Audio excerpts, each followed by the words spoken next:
Microsoft Excel 2010 has many new features that will help you be more productive in less time. The new slicers are interactive buttons that appear right on the worksheet next to pivot tables, just like shapes or other objects. They allow you to easily filter and drill down into data. Instead of applying multiple report filters, you simply click slicer buttons to show or hide data. Slicers allow you to see what you're doing at all times and aid in helping you make great-looking reports. Spark lines are also new.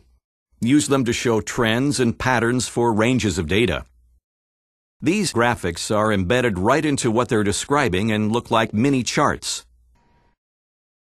Spark lines let you instantly communicate patterns and meaning for numbers that may otherwise be hard to interpret at a glance.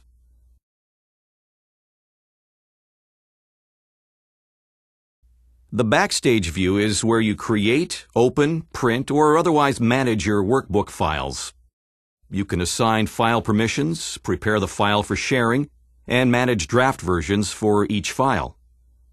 You can also check for personal information before you distribute the file and make sure your file is both compatible with earlier versions of Excel and accessible to people who have visual or other disabilities. To exit Backstage view, click any tab on the ribbon.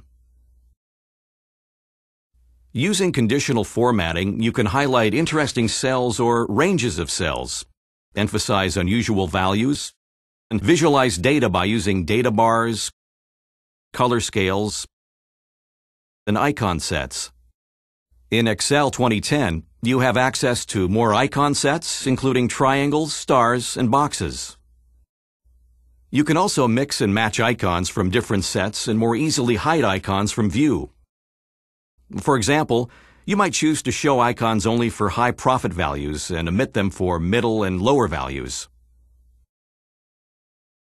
If you frequently work with large data sets, you can download the Power Pivot for Excel 2010 add-in, which adds a Power Pivot tab to the ribbon. When you use Power Pivot, working with large amounts of data is fast and responsive. What's more, Power Pivot for Excel also includes a wizard that you can use to import data from different sources, from large corporate databases on your intranet, to public data feeds, to spreadsheets and text files on your computer. Once you bring data into Power Pivot, you can pivot it, filter it, and use other familiar Excel tools to work with and analyze it. The new Microsoft Excel 2010 helps you manage your data more quickly, visualize trends, and easily share results with your team.